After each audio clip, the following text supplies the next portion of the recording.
Hi, KentCov Kids. Happy New Year. This month, we are beginning the new year with the story in the New Testament of the Bible. It's from the book of Matthew. And you know what? You can also read about this story in the books of Mark and Luke. Well, okay, so our story is that Jesus was teaching the people in this large group, and there were certain religious leaders in the group called Pharisees. Now, the Pharisees, they knew all the 10 Commandments and all the other laws that God had given the Israelites hundreds of years before. But these leaders, they had also made up more laws because they thought that their laws would help people not break God's laws. But their laws actually made it harder to keep God's laws. Okay, so the Pharisees, they didn't like Jesus much, and they kind of wanted to trick him. So they asked him a question that they thought would be difficult. What is the most important law? Well, Jesus replied, love the Lord your God with all your heart, with all your soul, and with all your mind, and love your neighbor as you love yourself. There is no greater commandment than these. Everything that is written in the law and the prophets is based on these 2 commandments.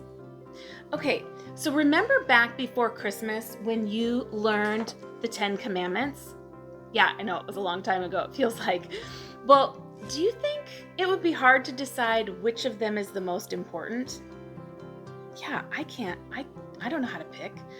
Well, instead of picking the most important law, Jesus simplified them. That means he made them easier to understand. He summed them all up into 2 commandments.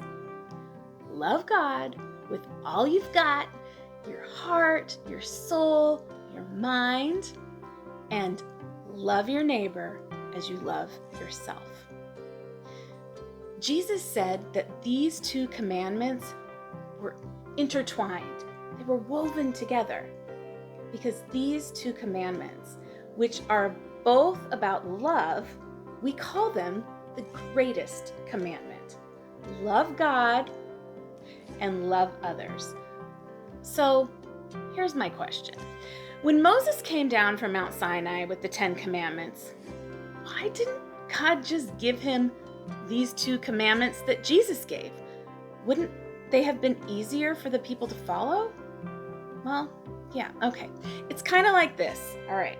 So over the holidays, I made this amazing lemon dessert. I made a lot of it, many jars.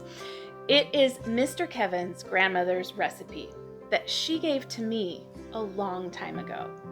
Now, if her instructions had been mix lemon ingredients and cook them, I might have ended up with something completely different from what she wanted me to make. But she cared about me, and she wanted me to be able to enjoy the sweet gift, and so I could share it with others. So she gave me specific instructions that included what ingredients I needed, how much of them, and how exactly to mix them together on the stove so that they all came out perfectly. Now, I can make this dessert from memory, and I don't really need the instructions anymore. That doesn't mean I always get it perfect. No, I still sometimes manage to mess it up.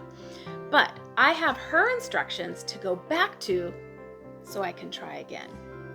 Well, God gave us the 10 Commandments to help us understand what it means to love Him and love others.